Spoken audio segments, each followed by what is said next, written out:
Bienvenue sur Fragile, le podcast qui raconte l'île de Porquerolles aujourd'hui, à travers le regard et le portrait d'hommes et de femmes qui l'habitent, l'aiment et la font vivre. Comment sont-ils arrivés ici ? Comment voient-ils l'île évoluer ?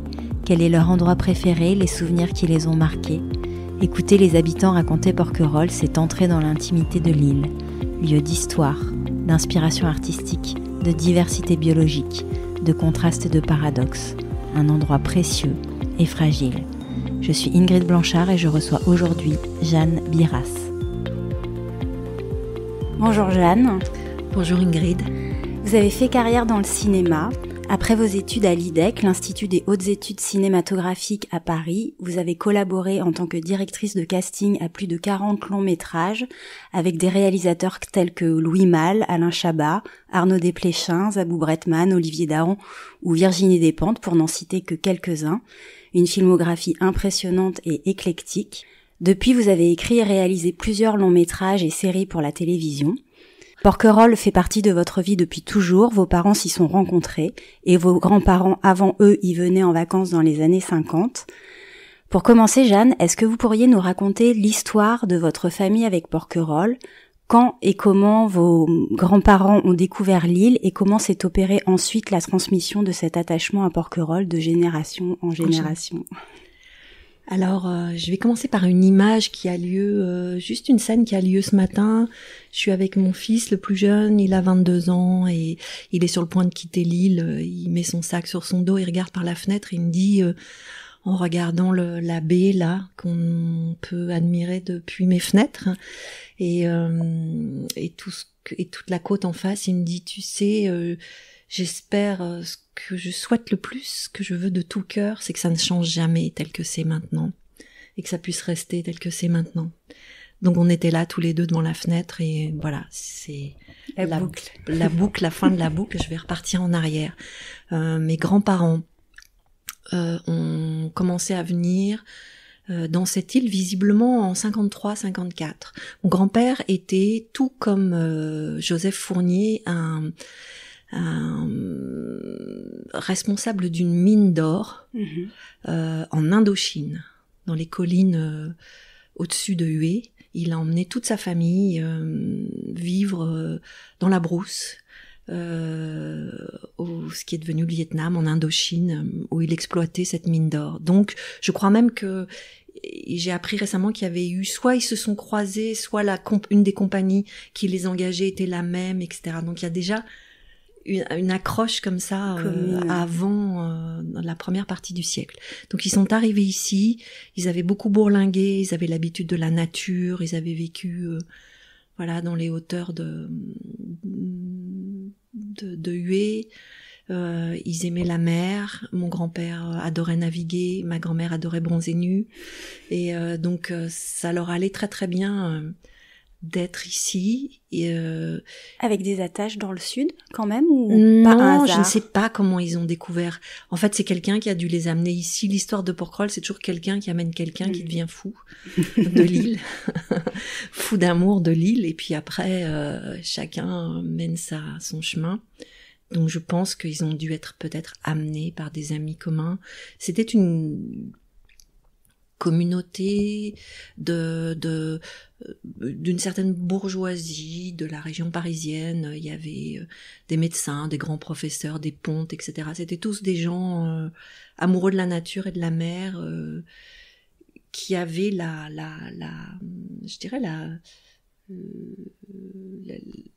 liberté d'esprit de venir jusqu'ici, quoi. C'est-à-dire de braver. C'était déjà un peu audacieux. Ça voilà, il y avait une audace de leur part à étant tout bourgeois qu'ils étaient, de braver les éléments, de louer. Mes grands-parents louaient la maison de Loustao au milieu de l'île. Pendant des années, il y avait ni eau ni électricité. Ils ont dû aussi prendre des chambres d'hôtes à l'Arche de Noé, puisque moi, toute petite fille, j'ai des souvenirs d'énormes poissons qui grillaient dans la cheminée du restaurant de l'Arche de Noé, avec des odeurs d'herbe, de tenue fenouil. À l'époque par monsieur et madame Bourg. Oui, tenue par Bourguette et monsieur et madame, avec le grand-oncle Titin, qui était toujours et inexorablement en train de boire un verre le soir en dévorant des yeux Madame Bourg, je crois qu'il y avait un ticket, il me semble. Et donc voilà, c'était cette ambiance-là. Alors donc mes grands-parents ont commencé à venir avec leurs 5 enfants qu'ils avaient rapatriés d'Indochine, puisque l'aventure s'est arrêtée avec les Japonais, quand les Japonais ont débarqué là-bas et fait prisonniers une partie des Européens. Donc ils ont été rapatriés en France, dans la banlieue ouest, et leurs vacances, c'était Porquerolles, avec cette tribu d'enfants dont ma mère était l'aînée, Marine. D'accord. Donc ça commence en 54, et en 58... ma mère est au bal du 14 juillet, une institution porquerolloise quand même, et elle a beaucoup dansé avec son frère Jean-François, et elle a décidé qu'elle se lavait les pieds pour rentrer chez elle, parce qu'elle dansait pieds nus, et un fougueux moustachu l'invite à danser, c'est mon père, et de cette danse voilà est né un coup de foudre et un amour qui ne s'est pas démenti pendant plus de 50 ans, quoi. Donc, une belle histoire, le début d'une belle histoire. Donc voilà l'histoire. Maintenant, je vais expliquer un peu pourquoi mon père était là. Ça, c'est une histoire assez incroyable. Mon père est originaire du Périgord. C'était un orphelin, jeté sur les routes de la guerre, et né en 29.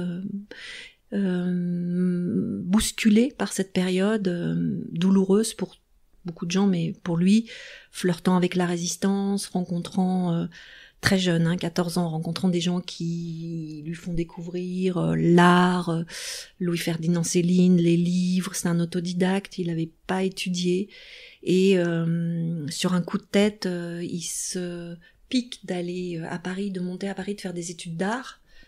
Il était fils de maçon, petit-fils de charpentier. Il vole les économies de sa grand-mère. Il m'a souvent raconté qu'il avait eu du mal. Il vole les économies de sa grand-mère et il monte à Paris pour aller aux Beaux-Arts. Et il vit de petits boulots.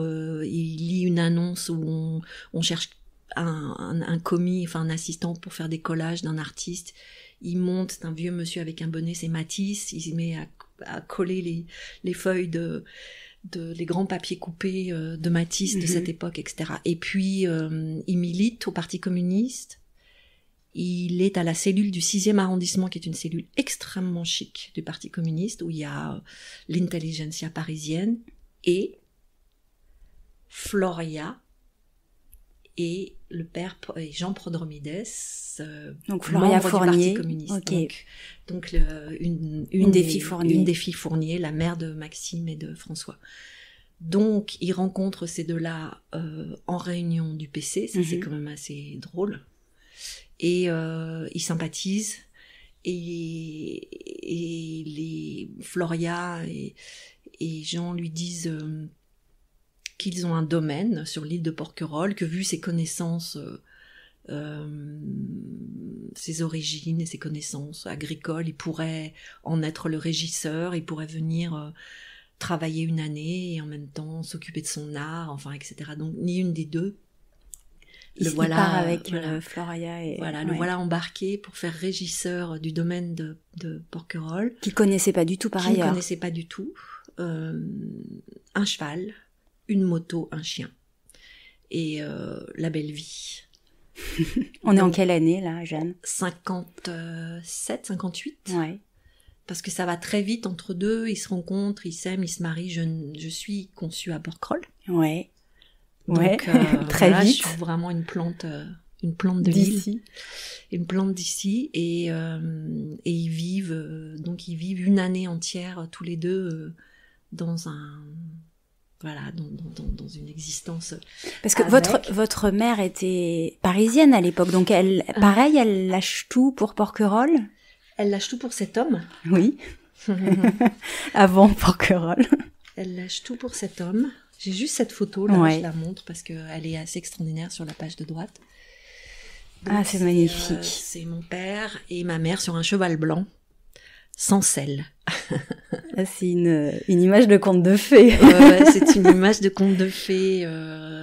Elle est prise à Porquerolles, cette photo. Elle est prise à Porquerolles, au domaine de Notre-Dame. Ah, magnifique. Et ils sont tous jeunes. Votre mère, on dirait qu'elle a... Elle était très jeune. Elle avait 19, 20 ans. Elle m'a eu à 20 ans. Ouais. Donc l'histoire, magnifique. Voilà. L'histoire continue. Il est artiste peintre. Ils vivent la folle vie des années 60 à Paris, de la montée des événements de 68. Mon père est un artiste engagé qui essaye de fédérer des luttes, qui pense que l'art doit aussi traduire des opinions.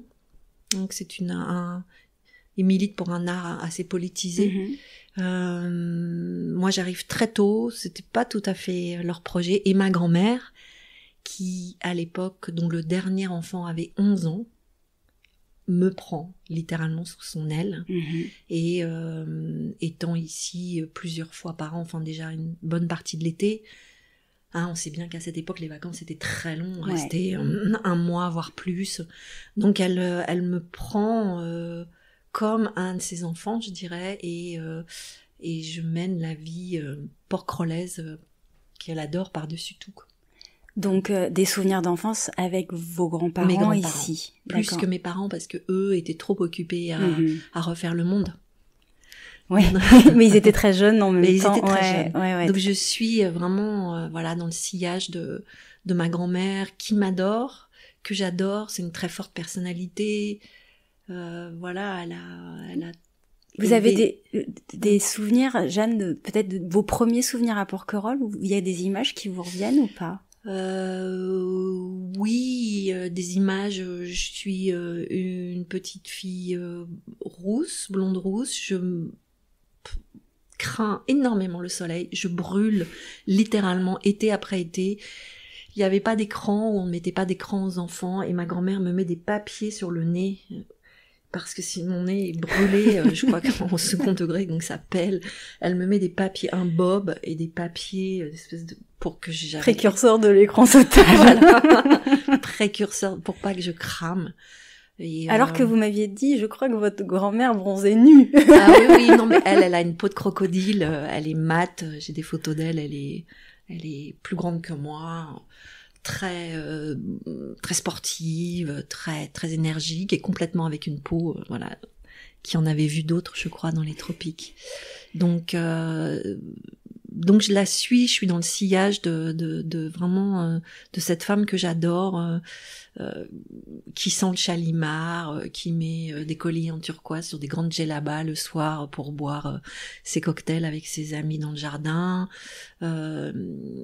qui a une certaine splendeur, qui a une sorte de classe. Il y a un art de vivre qu'ils avaient peut-être cultivé dans leur vie en Asie. Est-ce que c'est une époque où les Porquerolais, ils étaient résidents secondaires à l'époque. Est-ce qu'ils se mélangeaient avec les Porquerolais? Est-ce que vous avez des souvenirs, vous par exemple, d'amitié avec des Porquerolais ou pas tellement? Je sais que une de mes tantes il y avait eu une histoire d'amour avec le pêcheur Robert. Je sais qu'il y a des connexions avec des personnes en particulier. Mon père, lui, était très mêlé à la population parce qu'il était régisseur, et que il y avait des gens qui venaient travailler au domaine, et que comme c'était un gars issu d'un milieu assez rural et modeste, il avait pour lui c'était normal d'être en contact avec toute la population de l'île, et c'est pour ça d'ailleurs que les habitants s'en sont souvenus assez longtemps quoi, de lui et de sa présence, qui n'était quand même guère qu'une année, quoi. Oui, il est resté 1 an, et ensuite vous dites vos parents sont repartis à Paris, et ils sont revenus très ponctuellement. D'accord. Après, ils sont revenus sur la dernière partie de leur vie. D'accord. Et ils ont vécu ici 6 mois de l'année, pendant les mois d'hiver. Ils détestaient être là l'été. C'était octobre-mars.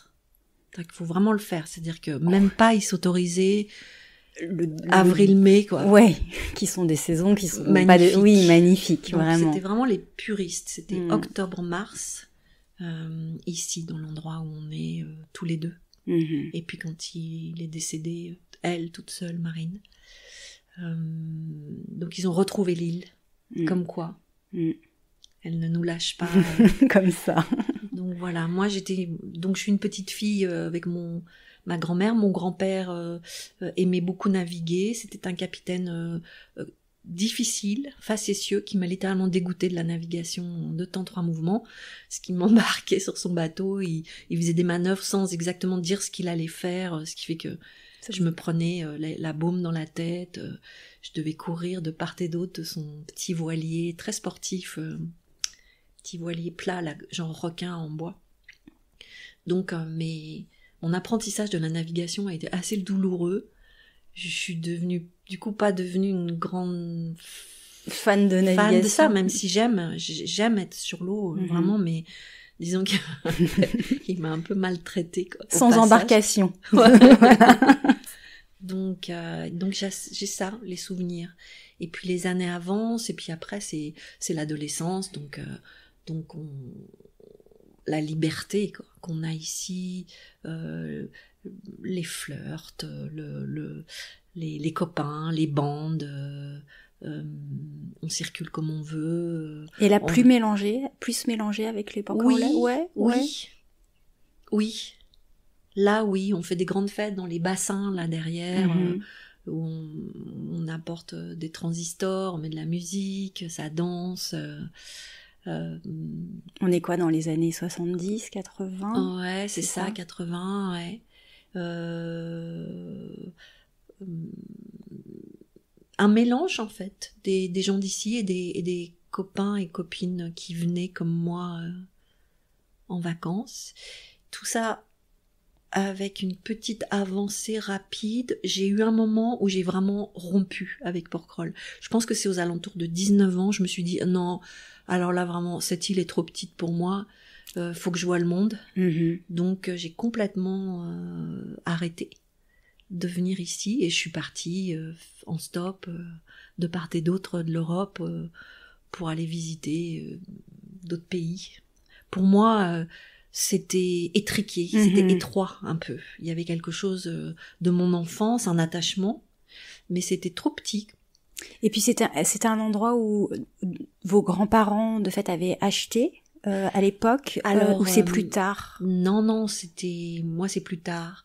Mes grands-parents ont acheté ici au Miramar où on est, qui est un lieu très chargé d'histoire quand même, hein, un hôtel construit, je ne sais pas trop quand, j'imagine au début du siècle, qui a fonctionné jusqu'aux années 60, et puis qui n'a plus fonctionné. Il y a eu une sorte soit de faillite, l'activité s'est arrêtée et le Miramar a été vendu en lot en 68 ou 69, je crois. Mes grands-parents ont acheté à cette époque, dès le début.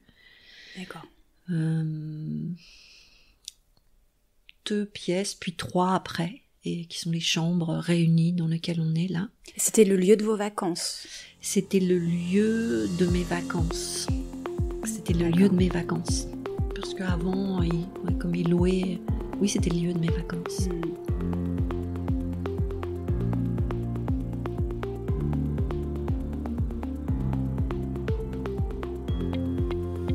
Et donc cette coupure, à l'âge de 19 ans, vous construisez votre vie aussi, c'est oui, l'âge où peut-être vous choisissez... Je commence les études de cinéma, je passe le concours de l'IDEC, je rentre à l'IDEC, je tourne des courts-métrages, je suis avec ma bande de potes étudiants, on tourne sur les films les uns des autres. Le choix de faire du cinéma, voilà. Ça vous est venu comment? C'est un hasard ou... Famille d'artistes, des grands chocs, des films qui ont été des grands chocs. Je citerai dans l'ordre Laurence d'Arabie au Kino Panorama dans le 15e arrondissement où j'habitais. Je devais avoir 15 ans, j'ai vu Laurence d'Arabie avec les bédouins qui dévalent la dune avec les chameaux et tout. Je me suis dit, ça c'est juste... Après, j'ai pas vraiment fait de film d'aventure, mais mais ça a été une claque. Puis et puis les films de Fellini, et puis le cinéma américain que j'ai découvert dans les années 80, le cinéma indépendant américain, Scorsese, Coppola, tout ça. Voilà. Ça vous a peut-être ouvert l'esprit, et du coup Porquerolles faisait pas le figure à côté de ces grandes épopées. J'avais l'impression que oui, que c'était un petit monde protégé. Je pense pas être la seule à avoir connu cette pause pour aller découvrir les grands horizons, la grande ville, je pense pas. Et j'y suis revenue avec un bébé. En quelle année? 5 ans après, je suis revenue. J'avais 20... Léonard est né en 85. Donc vous faites une vraie coupure de 5 ans? C'est-à-dire vous ne venez plus du tout. Plus du tout. Ah oui. Ah oui. Donc c'était...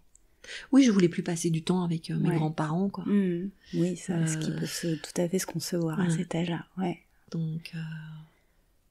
Et puis, et dès que Léonard il est né en mai, le 20 juillet, j'étais ici avec lui. Alors, c'était quoi cet appel de Porquerolles à la naissance de votre enfant? C'était présenter mon nouveau-né à Lille. C'était présenter Lille à mon nouveau-né. C'était tout d'un coup évident qu'il allait y passer les plus belles vacances de sa vie dans les années à venir. Ça vous propulsait peut-être dans des années douces pour vous, des années peut-être d'enfance où vous êtes... Enfin, peut-être que j'anticipe ou que j'extrapole. Ça m'a semblé incroyablement urgent de le faire, quoi. C'est fou maintenant quand j'y repense, qu'il était tout petit. C'était un séjour où j'étais toute seule avec lui, donc peut-être il y avait sa demi-sœur. Et je voulais qu'il soit présenté. Qu'il soit présenté à Lille, à la famille. Et... Ouais, tout à fait. Vos parents continuaient de venir également ou à cette période, non. Non, ils ont attendu. En fait, mes grands-parents sont décédés un peu plus tard, pas longtemps plus tard. Et cet appartement a fait partie de leur succession. Et ma mère s'est beaucoup battue pour pouvoir récupérer cet endroit. Pour elle, c'était prioritaire. Elle me voyant mère et voyant qu'elle avait des petits-enfants, ça lui a semblé lumineux et évident qu'il fallait que... Un cadeau à transmettre. Ouais, un cadeau à transmettre. Et je leur remercie encore parce que ils y ont passé... Après, c'est vraiment... Voilà. Après, la seconde époque de ma vie à Porquerolles, c'est l'histoire de l'enfance de mes enfants. On est dans les années 90. C'est la grande liberté. Il y a une grande communauté d'amis à cette époque, avec beaucoup d'enfants du même âge. Les enfants Lebert, les enfants de Véro, de Babylou, de Catherine, de You, de Sébastien Lebert. Tous ces enfants-là, qui sont au nombre de, presque une quinzaine, ont tous le même âge, et c'est une grande smala. Ouais. C'est une grande smala qui se mêle aussi avec, bien entendu, des enfants du village, et qui et c'est assez extraordinaire. Enfin, quand je repense à cette enfance qu'ils ont eue, peut-être plus que moi, curieusement. Parce que vous y veniez, vous étiez quand même encore parisienne, avec une carrière, je pense, assez dense, vu la filmographie, enfin l'ensemble des films auxquels vous avez... beaucoup.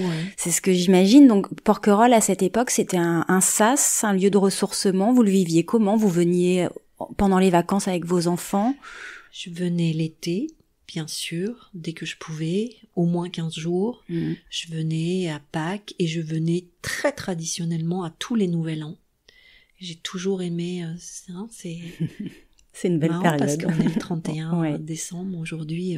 Je venais au Nouvel An, je venais aux vacances d'hiver et on se retrouvait, et les enfants étaient tous ensemble. À l'époque...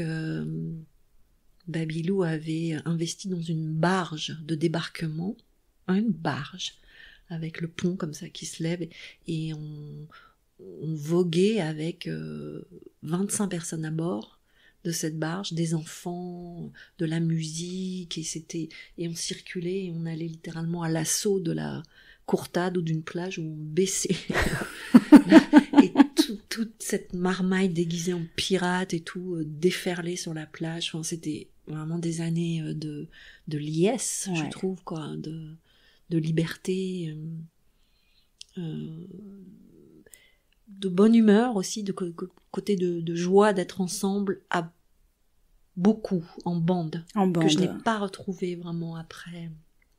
C'était important pour vous de transmettre ça. Alors peut-être au moment où vous l'avez vécu, souvent le bonheur on le saisit pas bien quand il est là. Maintenant peut-être qu'avec le recul vous voyez que c'est des années un peu magiques. Oui, je vois, oui.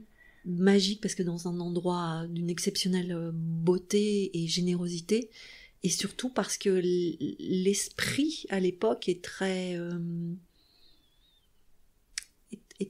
collectif, plus que maintenant. Voilà, s'il y a quelque chose qui a vraiment basculé, c'est oui, les gens vivent toujours bien, mais sont plus sur leur famille à eux, sur leur ça c'est quelque chose sur leur maison, sur leur propriété à eux, sur leur que vous avez vu, enfin que vous ressentez, ouais. Mais ça pourrait être restauré s'il y avait une volonté de le faire, c'est possible.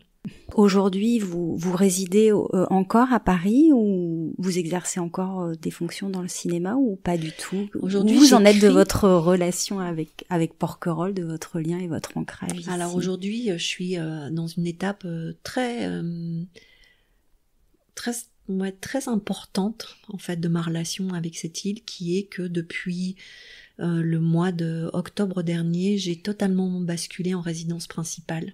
Ici, d'accord. J'ai laissé l'appartement que j'avais à Paris et que je louais. Je l'ai vidé, je l'ai quitté.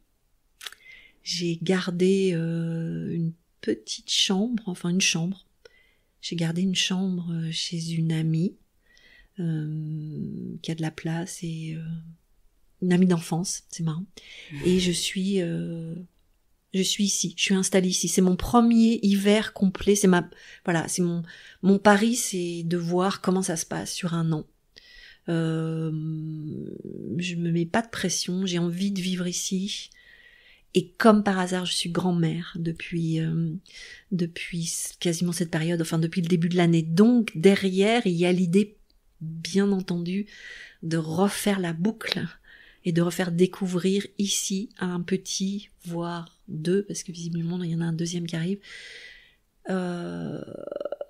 Des images de votre grand-mère qui vous reviennent peut-être, c'est fou. Ouais. Bien sûr, bien sûr.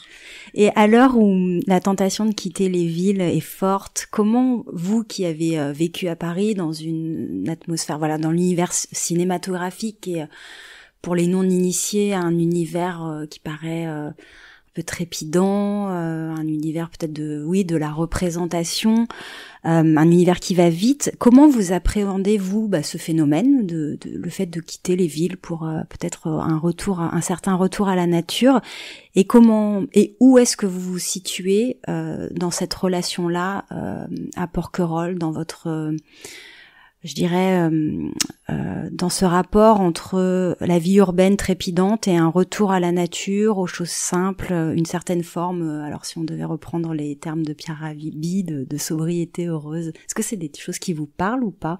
Parce que là, vous parlez de boucle bouclée par rapport à votre famille, mais est-ce qu'il y a aussi quelque chose de l'ordre de ce qui peut se vivre aujourd'hui, d'un certain retour à des choses simples, vous qui avez vécu certainement une vie dense et trépidante? J'ai toujours eu un rapport viscéral et privilégié avec la nature. À l'époque où je travaillais le plus et que j'enchaînais des préparations de films, je venais ici comme un poisson qu'on a maintenu hors de l'eau et qui a manqué. Je venais ici pour plonger. Je venais ici, j'arrivais, je jetais mes affaires dans la maison et je partais dans l'eau, quelle que soit l'heure, la météo, je trace droit, je vais dans l'eau. J'ai aimé Paris je suis une vraie Parisienne. J'ai tourné, travaillé, rencontré beaucoup de gens à Paris. Je m'y suis amusée énormément, mais très progressivement, ces dernières années, vraiment le besoin, je dirais, organique de renouer. C'est pas renouer, c'est faire que le contact avec la nature soit quotidien, fasse partie de mon quotidien. Ça, c'est un vrai besoin. C'est même pas une découverte. C'était là, et je me suis absentée, et là, je l'ai retrouvé. Maintenant, j'ai un rêve. Et j'ai un rêve à réaliser. Je voudrais tourner un film à Porquerolles. Je voudrais tourner un film vraiment issu de ma connaissance et de mon approche de cette île. Et je ne l'ai pas encore. Il reste à écrire, à concevoir. J'ai des idées. Je veux que ça soit quelque chose de très libre. Tourner peut-être sur plusieurs saisons. Tourner surtout sur plusieurs saisons. Peut-être avec comme ça une troupe d'acteurs qui viendraient, qui repartiraient, qui joueraient des partitions échelonnées comme ça. Peut-être avec des gens du village aussi qui participeraient, peut-être mélanger. Il y a des inspirations comme ça, si on devait imaginer des choses. Il y a des choses qui vous viennent en tête, peut-être d'autres réalisateurs dont vous vous dites ça, c'est des univers qui m'inspirent. Ce qu'il y a de vertigineux à Porquerolles, c'est qu'on peut tout tourner. On peut tourner un film d'époque, on peut tourner de la science-fiction, on peut tourner un polar. Bien entendu, un polar, c'est juste extraordinaire parce que c'est un huis clos, donc il peut se passer des choses et voilà, et qui sont complètement dans le suspense du polar. On peut tourner une histoire qui se passe totalement à d'autres époques que maintenant, puisque la nature est intacte à certains endroits, donc c'est très ouvert aujourd'hui. Donc c'est très ouvert, peut-être presque trop en ce moment. J'explore les pistes, voilà. Mais vous avez bien des univers quand même qui vous inspirent plus que d'autres. Est-ce que vous voyez quelque chose de contemporain? Oui, je pense, oui. Ouais. J'ai déjà exploré vraiment plusieurs pistes d'histoires d'amour sur l'île, d'histoires. J'ai déjà exploré plusieurs pistes, mais pour le moment, mon choix n'est pas encore arrêté, et ma présence ici est destinée à y travailler assidûment. Je pense que le début de cette année là qui vient va être très. C'est réjouissant. On va vous suivre, Jeanne. Franchement, c'est. Alors justement par rapport au cinéma, est-ce qu'à votre connaissance, alors tout le monde connaît bien sûr Pierrot le Fou de Godard qui a été tourné ici. Je sais plus si c'est 63 ou 65. Est-ce qu'à votre connaissance, il y a d'autres films qui ont été tournés à Porquerolles? Oui, il y en a, mais c'est pas des chefs-d'œuvre. Il y a eu, je les ai pas en tête. Il y a eu de la télévision qui a été tournée. Il y a eu. Ce qu'il y a, c'est que c'est pas facile de tourner ici parce que le parc, la logistique, la logistique de logement, etc. Une équipe, ça ne peut être que dans une saison où il y a des espaces de libre. C'est pour ça que un film très léger, j'allais dire très indépendant, avec un petit effectif, serait probablement l'idéal. Donc oui, je sais qu'il y a eu. Je me demande s'il n'y a pas eu l'adaptation d'un Simenon aussi. Ça, c'est bien plus que probable. Peut-être, ouais. Et au-delà de l'univers, parce qu'on va pas déflorer votre imagination qui doit sûrement en ce moment bouillonner, mais vous parliez de polar, vous parliez de films d'époque. Imaginons un film à gros budget à Porquerolles. Qu'est-ce qui pourrait vous faire rêver en tant que spectatrice peut-être? Quel genre de film à Porquerolles? Un grand film romantique. Peut-être que l'influence de la rencontre de mes parents et de l'amour fou qui s'est tissé ici entre deux personnes qui n'étaient pas du tout destinées à se rencontrer, ou tout au moins dans l'esprit de la famille de ma mère, c'était pas du tout ce qu'ils avaient imaginé pour leur fille. Donc ça pourrait. Avec une amie, on avait imaginé un film aussi. Qui était ça c'était une histoire, une idée intéressante, qui était un amour adultère entre deux personnes engagées en vie de famille qui se situaient été après été sur 10 étés. Avec tout ce qui était la saison, les enfants qui grandissent, le truc, l'histoire qui est, mais qu'on ne verrait que ici l'été, quoi, sur 10 étés. Bon, il y a plein de partitions comme ça, de possibles. Ce qu'il y a, c'est qu'il faut que le paysage soit investi par l'histoire. Oui. Que l'histoire investisse le paysage. Ça, que Porquerolles fasse partie des personnages. Oui, mais bien sûr. Sinon, c'est vrai. Voilà. Sinon, ça peut être tourné partout ailleurs. Ouais. Y a une autre histoire qui m'inspire pas mal, mais je la trouve trop triste. Je l'avais développé un peu, bien que je ne connaisse que très peu les tenants et les aboutissants de ce fait divers. Il y a eu un enfant qui a disparu ici. Oui, il y a un petit Anglais qui a il y a quelques retrouvé. années. Vous étiez présente ou pas? Non.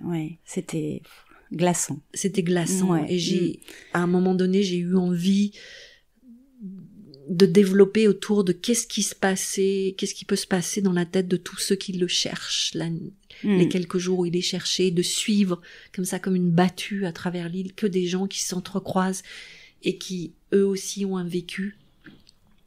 Comment ils eux le vivent, peut-être individuellement et collectivement. Voilà. Parce que nous on était à l'époque en vacances ici, c'était pas dans les premières années, mais je crois que c'était il y a 5-6 ans, il me semble que ce drame s'est produit.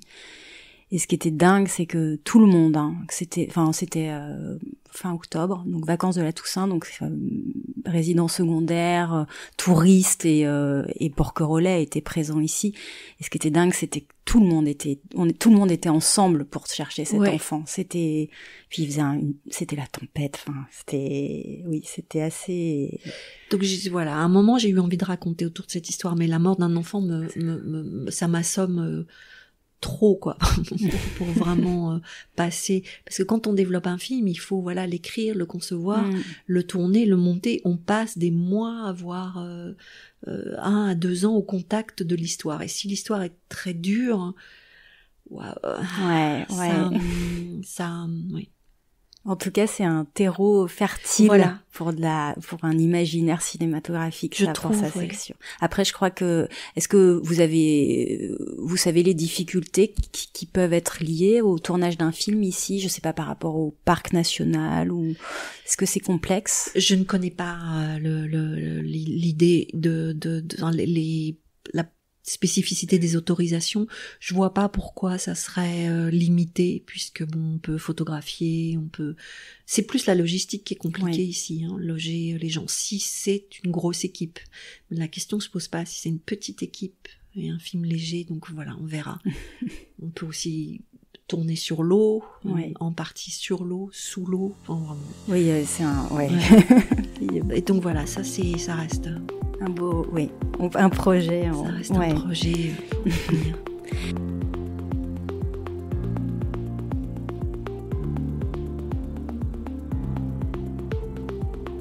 J'aimerais qu'on parle un petit peu de votre lien à Porquerolles. Une journée sur l'île pour vous, Jeanne. Alors, la question était peut-être un petit peu difficile, vous qui arrivez, mais en ce moment, actuellement, ça ressemble à quoi? Comment vous organisez vos journées sur l'île? Je me réveille assez tôt. J'ai des pratiques personnelles assez tôt le matin qui vont de la méditation, d'autres choses du même ordre. Je sors sur le devant du jardin que je vous ai montré et je respire un peu. Vous imprégnez? Ouais, je m'imprègne de l'air du matin, de la mer, je passe un moment comme ça privilégié pour rencontrer la nature le matin sur le devant de ce jardin du côté du petit mur sur l'eau. J'étudie pas mal, je lis le matin et j'étudie parce que outre les activités cinématographiques, je me forme depuis 3 ans pour être professeur de yoga. Donc j'ai une discipline de pratique et et de lecture, bref, autour de ça. À ce sujet, est-ce que la question va paraître peut-être un peu naïve et puis on a envie de répondre tout de suite oui, mais est-ce que Porquerolles est un lieu propice à l'exercice de la méditation, du yoga, ce genre de discipline? Porquerolles, c'est un lieu très chargé au niveau, je veux dire, je suis pas sorcière ni chamane, mais j'aimerais bien. Mais c'est un lieu très très puissant, très très chargé au niveau énergétique, organique, etc. Donc, quand on pratique dans la nature, on peut vraiment aller plus loin. Oui. On peut vraiment aller plus loin et aller plus vite aussi peut-être parce que personnellement voilà, j'ai pas forcément de pratique méditative, mais je ressens très fort ce que vous dites, cette énergie qui vous saisit immédiatement, ce pouvoir organique qu'on peut ressentir dès qu'on prend la navette et qu'on arrive ici, quand vous dites je jette mes affaires et je vais tout de suite vraiment m'imprégner de nature. Enfin, je crois que voilà, sans être forcément familier de ces pratiques, c'est quelque chose de très puissant qu'on peut ressentir rapidement. Alors j'imagine que quand en plus on l'expérimente de façon plus professionnelle, il doit y avoir quelque chose qui spirituellement élève très vite, je sais pas. Ça se déclenche très vite. D'abord, il y a une qualité du silence exceptionnelle, c'est-à-dire ici, c'est un vrai silence, c'est un silence chargé, c'est un silence où chaque insecte, animal, entité se fait entendre. Donc on est dans une pratique méditative, en fait on est très très très connecté avec les bruits. Et moi, de l'autre côté du chemin, je les entends surtout au lever du soleil. Donc il y a ça. Quand on est à l'intérieur de l'île, il y a littéralement des je sais pas comment je peux vous expliquer ça. Il y a vraiment il y a des endroits qui vibrent. Il y a des passages. Il y a presque des portes en plus d'une partie à l'autre de la nature avec des gardiens entre guillemets qui sont souvent des grands arbres de l'île très et c'est assez étonnant. On peut à un détour de chemin tout d'un coup être dans une sensation de froid, presque oppressante, presque un peu dramatique, et hop, on débouche sur un autre chemin et un autre partie du paysage, et ça s'éclaire, ça s'atténue, ça se dégage. Enfin, c'est très très étrange, hein. C'est vraiment. Et les lumières jouent aussi. Oui, les lumières aussi. Ouais. Non mais c'est puissant, c'est vraiment intéressant. Du coup, je vous ai coupé dans votre déroulé de la journée, donc voilà. Donc le déroulé de la journée, je fais une promenade par jour. Ouais. À la mi-journée comme ça, quitte à déjeuner après, je fais une promenade suivant mon humeur, suivant le vent, suivant l'heure, en sachant que j'essaye d'attraper quelques rayons de soleil s'ils sont là. Je vais chercher du bois pour le brûler dans la cheminée. Je rentre ici et j'allume un feu vers 5 heures, quand vraiment la lumière est tombée, et puis je vis la fin de la journée à écouter de la musique. Ça passe à une vitesse. C'est ce que j'allais vous demander. Incroyable. Ouais, ça passe vite, et même si les journées se ressemblent, ça passe vite. Très vite. Ouais. C'est le rituel. En fait, on est très très ritualisé ici, et au fond, je crois que on aime ça. Enfin, notre métabolisme aime ce rituel. À la fois, ça va vite, et est-ce que vous ressentez quand même une forme de densité de chaque instant? Je sais pas comment exprimer ça, mais une forme de présence à tout. Oui. L'attention est portée, à chaque moment, à chaque étape de la journée. On est assez pleinement présent ici, parce que notre esprit bondit moins que dans un environnement urbain, etc. Il est moins sollicité par des bruits, par sortir, faire attention à une voiture, prendre un transport. Là, il y a en fait, c'est fluide. On est libre, on sort, on évolue, on va où on veut, on se dirige, on dirige nos pas un peu Même la marche, on peut la faire méditative. Moi, souvent, je fais des marches où je ne me distrais même pas à regarder le paysage. Je glisse comme ça sur les chemins en regardant au-delà de mes pieds devant moi. Et c'est incroyable. Là, on peut vraiment... Et j'oublie la vie sociale. J'oublie la vie sociale quand même, qui est passer au village, glaner les impressions des uns des autres sur la journée, la veille, les événements. S'arrêter discuter, faire un peu de gym avec les copines, dehors. On accueille peut-être un peu plus l'inattendu. Après, comme vous le disiez, on est moins perturbé aussi. On n'a pas un emploi du temps avec 20 000 personnes à voir. Alors peut-être que celles qu'on croise, on y prête un peu plus attention. Peut-être c'est la réduction du... En fait, c'est un monde qui se réduit quand on vit ici, mais qui se densifie en même temps. Ouais. Il se réduit dans le nombre de sollicitations, de stimuli, etc. Mais il se densifie dans l'intensité la puissance sensorielle aussi. Oui, dans la puissance sensorielle de tout ce qui est proposé. Est-ce que vous avez une saison que vous préférez à Porquerolles ?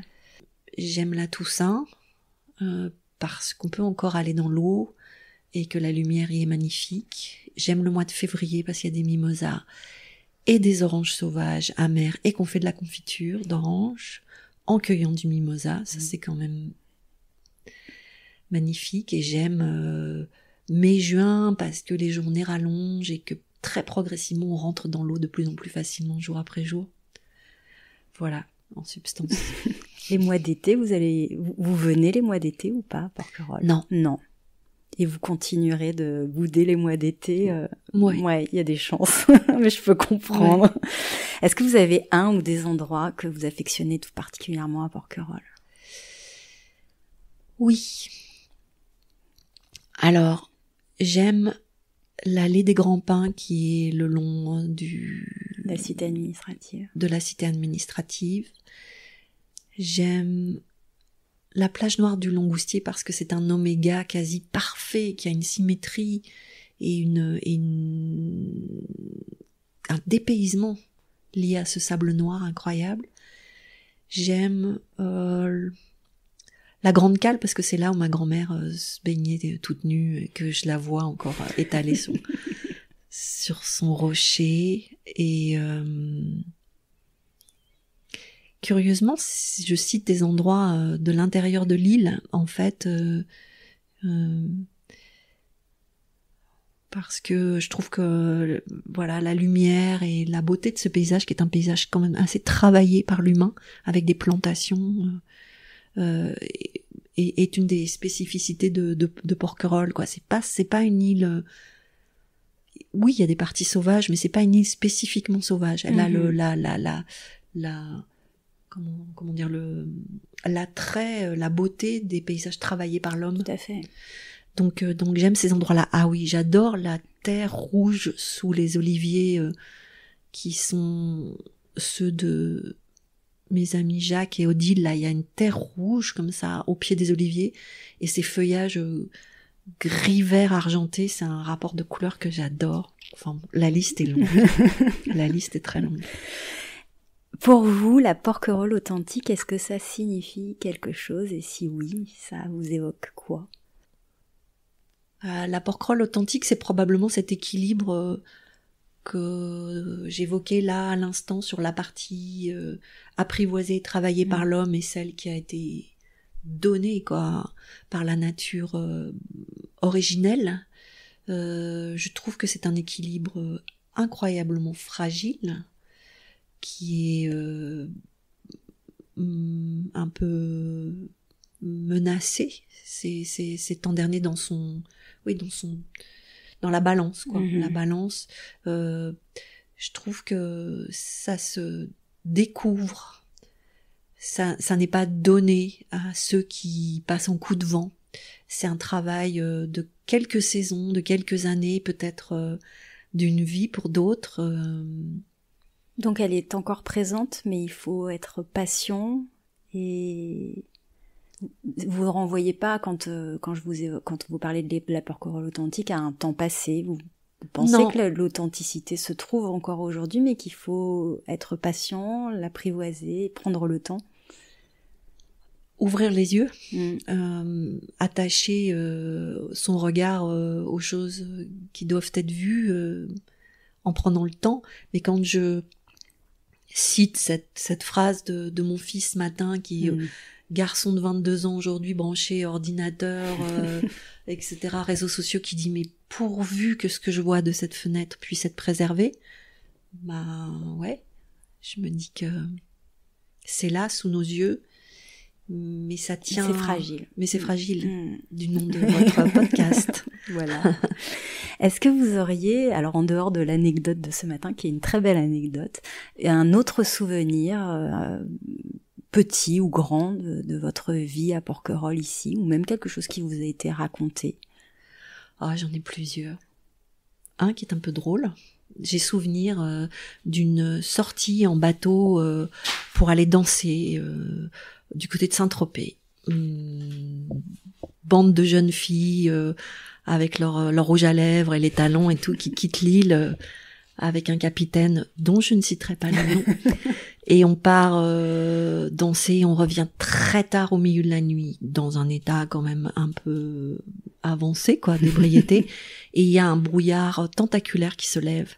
Et le capitaine de ce bateau avance à 2 à l'heure dans une mer où on ne voit mais rien de rien. Et nous, on commence un peu, j'allais dire, à dessouler, c'est le cas de le dire, et à prendre conscience que si on loupe Porquerolles et on avance comme ça, avec notre email qui coule, toute cette bande de filles à bord du bateau, et à un moment le capitaine dit normalement là on devrait être pas loin de Porquerolles selon mes calculs, et bam, à ce moment-là un grand bruit et on est tanké dans une calanque qui est la calanque au coquillage.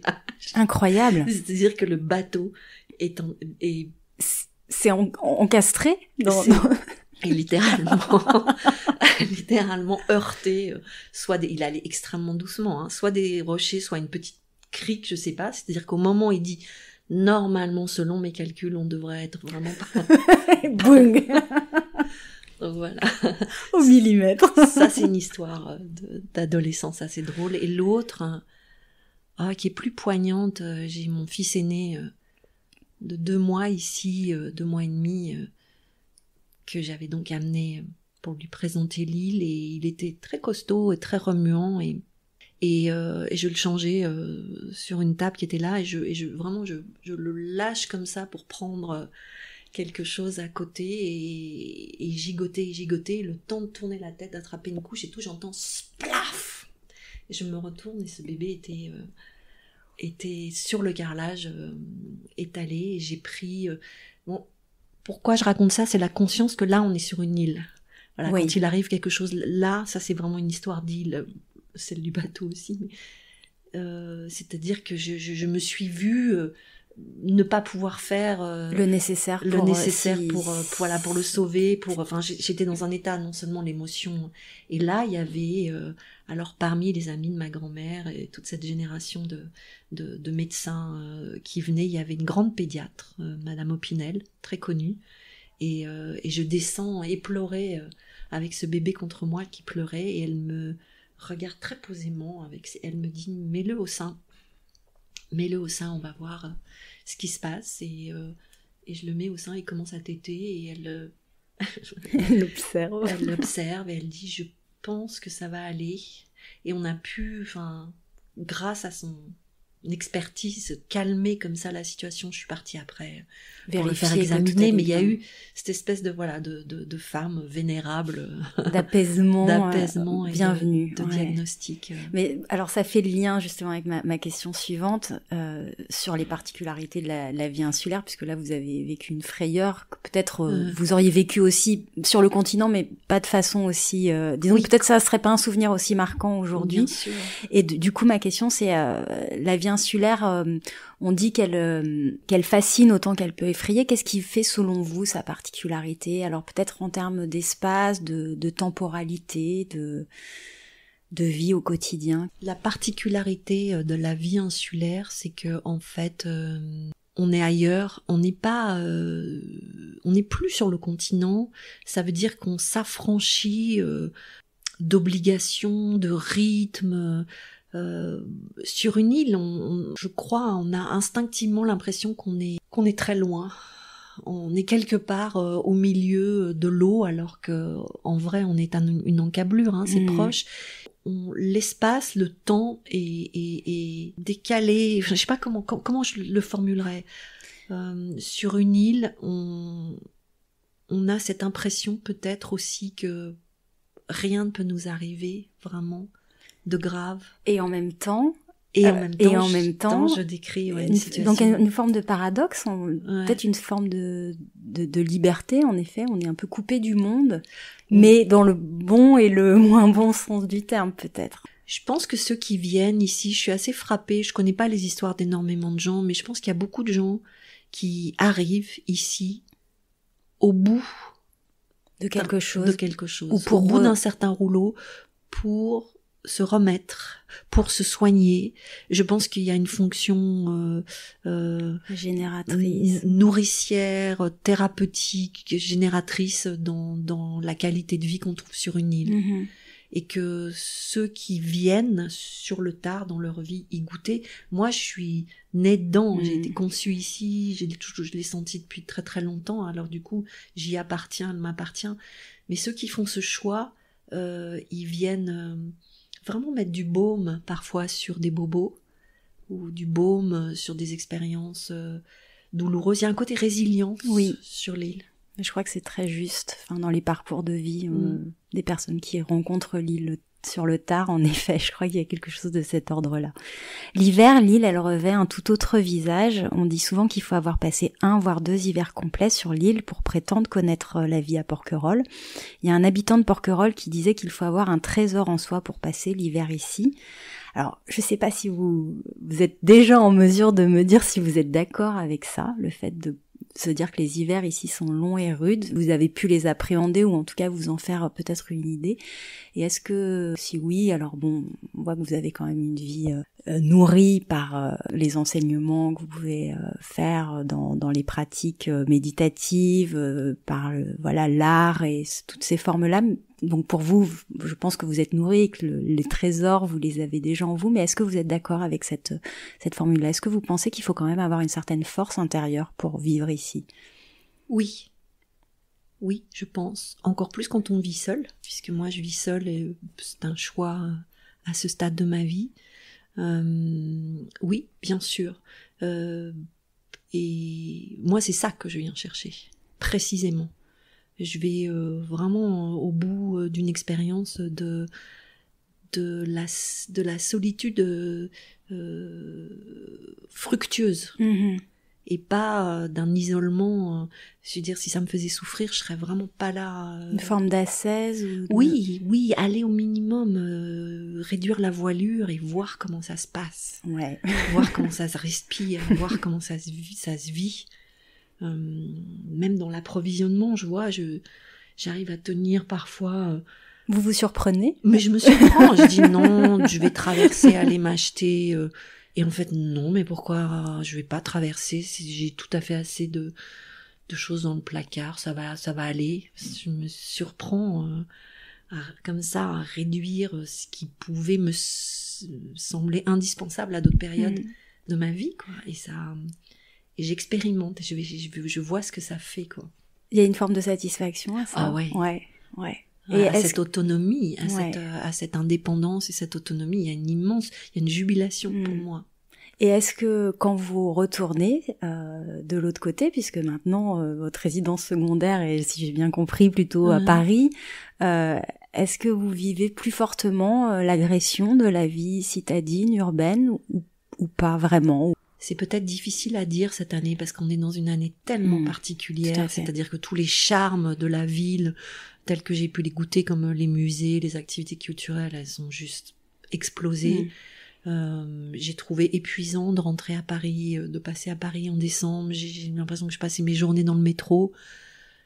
J'ai aimé voir les amis, ceux que j'aime et qui sont mes amis depuis 30, 40 ans, bien sûr. Ça fait un choc. J'appartiens plus. J'ai eu l'impression qu'il y a quelques mois d'affilée ici, je n'appartenais plus à ce monde-là. À ce monde-là. Ouais. C'est fou. Ouais, c'est dingue.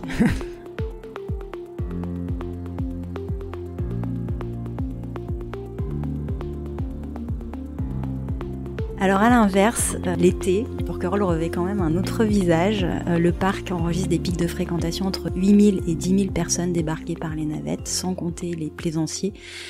L'hyperfréquentation dont on a beaucoup entendu parler, et encore plus ces derniers mois, après un été particulièrement éprouvant, voilà, et pose de nombreux problèmes pour l'île, que ce soit en termes de gestion de l'eau, des déchets, d'atteinte à l'environnement, de saturation des services.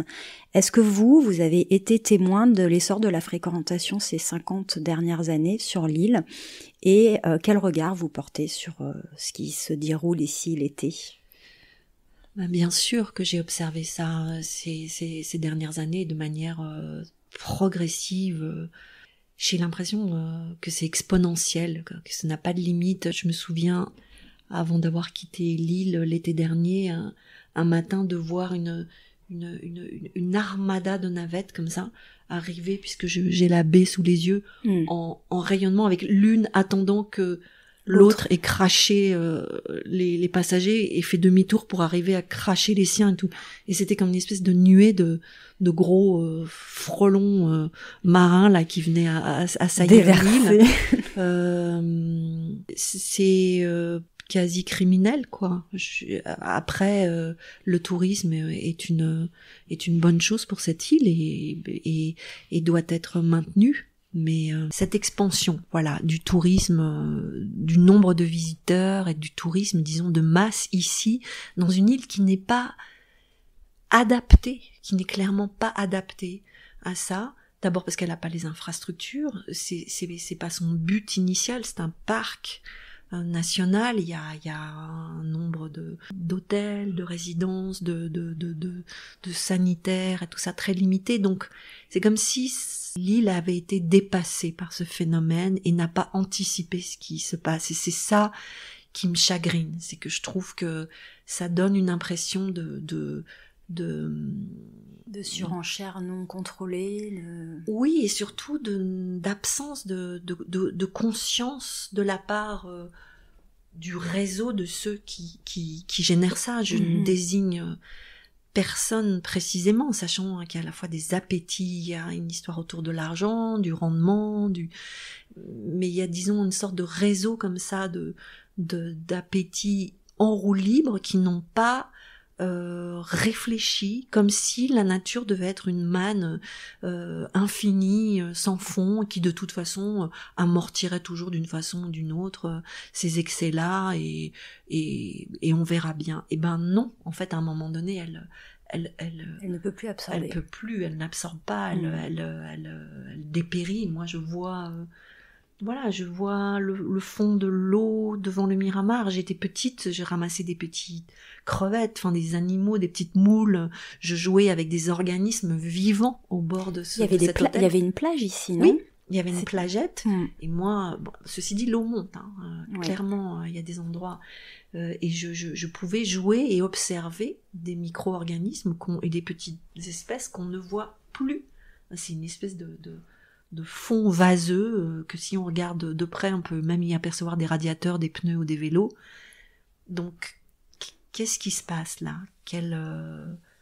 C'est peut-être le reflet de aussi comment est traitée de manière plus générale cette planète à l'échelle mondiale, etc. C'est-à-dire, on pompe la manne et on ne lui rend pas ce qu'elle prodigue. Ce qu'elle nous donne en tout cas. Ce qu'elle donne. Donc, et voilà. Est-ce que l'une des solutions, selon toi, ce serait de limiter cette fréquentation ?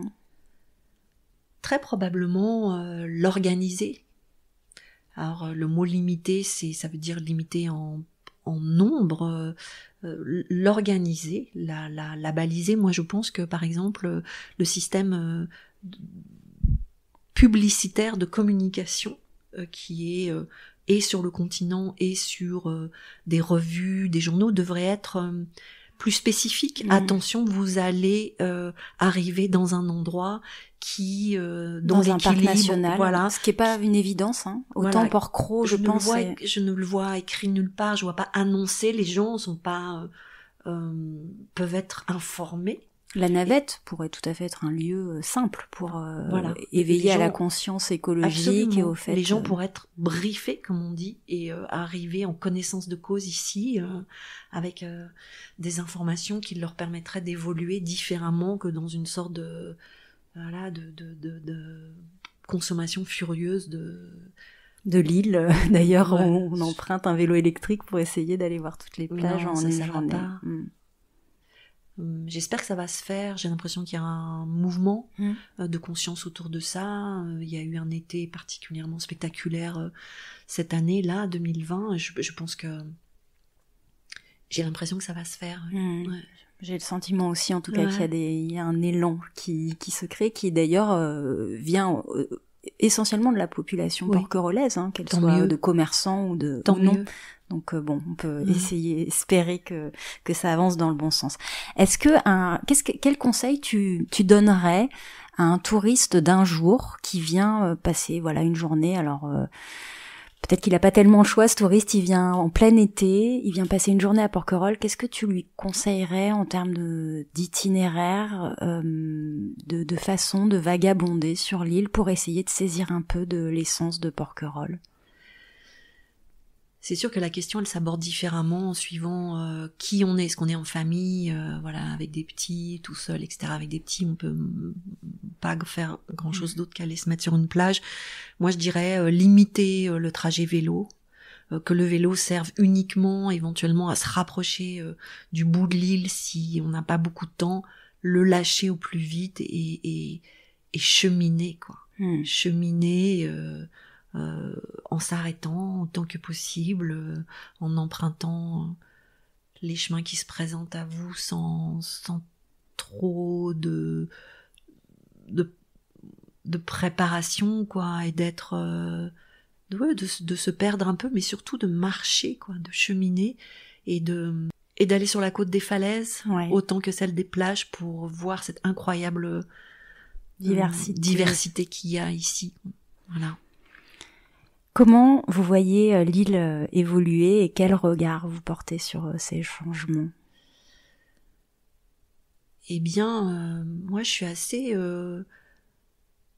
j'ai envie de rester optimiste parce que, alors oui, il y a des signaux alarmants qui viennent surtout pour moi de la surfréquentation sur la mer, en fait.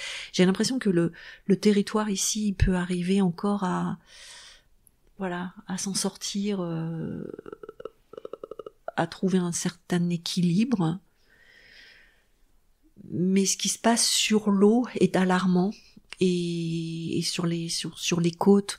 Moi, par exemple, ne plus arriver maintenant en été quand je suis là à trouver une seule calanque pour laquelle, par exemple, j'ai marché 35 ou 40 minutes, toute petite, en me disant et que j'arrive et qu'il y a tanké, beaché carrément. Des annexes. Ouais, des annexes ou des petits bateaux à moteur avec la musique à fond et parfois 2-3 bateaux accrochés de front, mais je parle à 1,50 m du bord, quoi. Là, ça devrait juste pas être possible. Il doit y avoir une taxe, il doit y avoir... je veux dire, le camping qui n'existe pas ici ne peut pas être maintenu sur l'eau, c'est pas possible. Ouais. Oui, voilà. Il y a une incohérence. Il y a une incohérence quand même ça doit être légiféré. Ouais, tout à fait. Donc j'ai l'impression que quand même qu'il y a maintenant des labellisations, des contrôles qui se développent qu'il n'y avait pas il y a 15 ans. Donc ça devrait aller vers un mieux si tout le monde s'y met. Chacun avec sa spécificité, quoi. Un tout petit peu moins de chiffre d'affaires, un tout petit peu plus de conscience écologique. Ouais. Est-ce qu'il y a quelque chose que vous regrettez dans la Porquerolles de votre enfance, de votre jeunesse, qui n'existe plus ou qui est moins présent? Je ne crois pas, mais je n'ai pas la fibre nostalgique du tout. Donc je vois bien qu'il y a des choses que j'appréciais, comme l'intimité des cafés, qui étaient ceux d'il y a 20 ans. Peut-être l'aspect très collectif et les c'est groupes. Ce que j'allais vous dire. Ouais. Les groupes dans lesquels j'ai vécu. Communauté, la communauté des amis. Ouais. La communauté des amis, je trouve que mais ça peut se refaire aussi. Ça peut se travailler. Quel regard vous portez sur la fondation Carmignac, qui est ouverte maintenant depuis 2 ans? Comment vous avez vécu? Alors, vous étiez peut-être pas sur l'île au moment de son installation.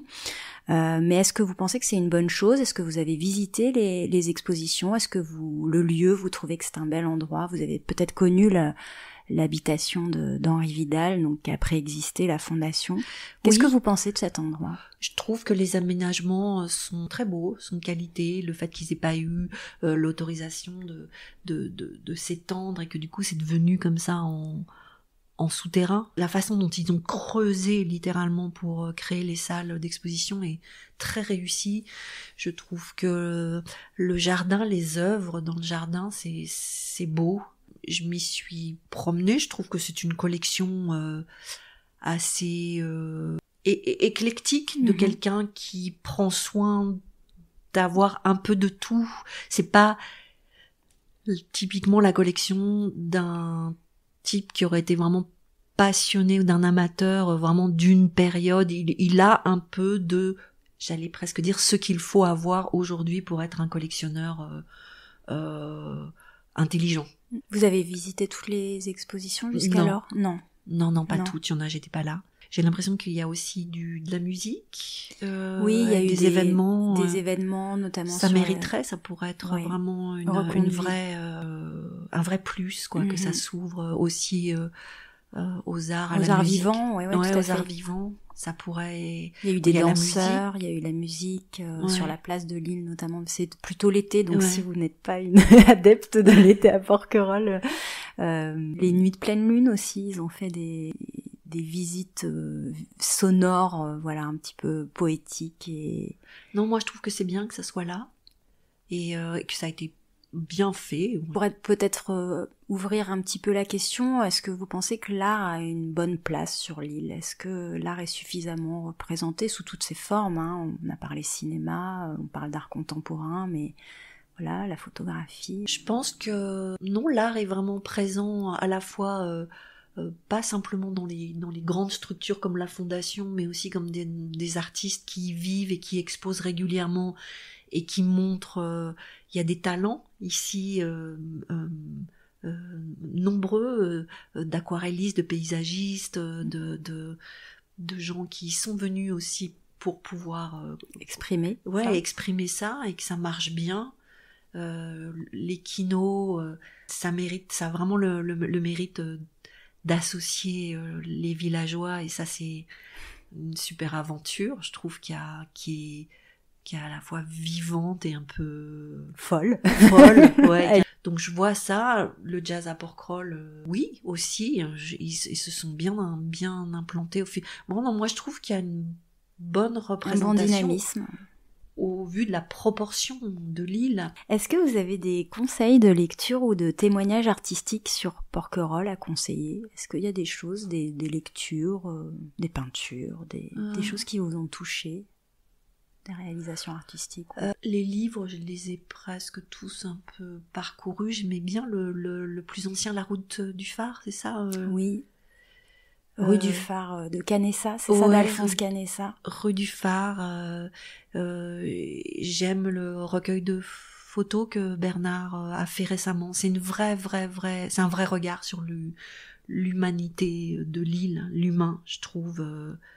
Et j'ai beaucoup apprécié cet automne les écrits de Yves Lebert, concernant vraiment l'historique. J'ai beaucoup appris, je me suis régalée à la lecture. L'histoire et la géographie de l'île, je crois qu'il est assez pointu sur ces sujets. C'est très documenté, ça instruit beaucoup, c'est très Enfin, moi, ça m'a passionnée. Ouais, et puis bon, peut-être pour les auditeurs, on peut préciser qu'il a eu la générosité de le laisser en libre accès sur le site de Porquerolles Info, voilà. Et c'est vraiment une mine d'informations. Je suis d'accord. Moi, je me suis même fendue de 1 ou 2 balades pour aller vraiment localiser une ruine que je n'avais jamais vue, qui est en plein... Et que vous connaissiez pas. Et que je connaissais pas, et que j'ai été regarder. Et je me suis... Enfin, ça, j'adore ce côté-là, quoi. De découverte. Ouais, de découverte. Il y a une histoire sur cette île. Ouais, complètement. Ouais. Un petit côté pirate, Porquerolles. C'est toujours agréable de découvrir des coins un peu inconnus. Il me reste 2 questions, Jeanne. Quelle est votre définition du porquerolais? Le porquerolais, il a un côté enfant. C'est-à-dire que, certes, ce sont des adultes, il y a même des anciens ici. Je trouve qu'il y a une part d'enfance joyeuse dans le porquerolais, à savoir que, plus que d'autres enfants du pays, il a vécu pleinement au contact et en liberté au contact de la nature. Et je trouve qu'il survit dans le porquerolais une espèce de comme ça, peut-être pas d'insouciance, mais d'enthousiasme juvénile pour les plaisirs qui peuvent être offerts par l'île, quoi. C'est il y a une sorte d'enfance chez les porquerolais, c'est quelque chose d'intact. En évoquant Porquerolles, on parle d'écrins, de joyaux de la Méditerranée, de la perle des îles d'or. Un peu à la façon d'un portrait chinois, quel serait selon vous, quand vous êtes loin, par exemple, de Porquerolles, quand vous étiez loin de Porquerolles, quels étaient l'objet ou l'image là où les plus évocatrices de Porquerolles, que ce soit des symboles ou une image, un paysage? Qu'est-ce qui, pour vous évoque le plus fortement Porquerolles? Se remplir les yeux de lumière, déguster le silence, cette combinaison-là des deux. La force bleue qu'il y a ici, la force de la lumière et des autres couleurs d'ailleurs, est associée. Moi, je dis toujours, je vais m'enivrer de silence, quoi, quand j'arrive ici, et me faire un reset, comme on dit, un reset, avec ces 2 substances-là. Lumière et silence. Tout à l'heure, vous parliez de vibration. Est-ce qu'il y a quelque chose un peu entre les deux, Bah oui. Je saurais pas comment décrire plus précisément cette idée de la vibration ici. Il faut l'expérimenter, il faut vraiment vibrer soi-même au contact. Tout à fait. Bon, on va rester sur cette belle vibration. Merci beaucoup, Jeanne. Merci, Ingrid. Une très bonne fin d'année. Ouais, au plaisir de se croiser sur les chemins. Oui. Merci à Jeanne d'avoir retracé façon flashback les épisodes de son incroyable histoire familiale avec en creux l'évolution de son rapport à l'île, et d'avoir fait appel pour cela à son sens inné de la narration. Vous, je sais pas, mais moi je ressors de cet épisode des images et des sensations plein la tête, comme après un bon film. Pour retrouver toutes les notes de l'épisode, rendez-vous sur fragileporquerolles.com. Si ce n'est pas déjà fait, vous pouvez toujours vous abonner au podcast Fragile sur Apple Podcasts, Deezer, Spotify ou toute autre plateforme d'écoute. Cela vous permettra d'être notifié des nouveaux épisodes tous les 15 jours. Et si cet épisode vous a plu, surtout n'hésitez pas à en parler autour de vous. Et pour les détenteurs d'iPhone, si vous voulez apporter un vrai coup de pouce au podcast, laissez un avis 5 étoiles sur Apple Podcast avec un petit commentaire. C'est la meilleure manière de le soutenir et ça me fait toujours très plaisir de vous lire. On se retrouve très vite. À bientôt!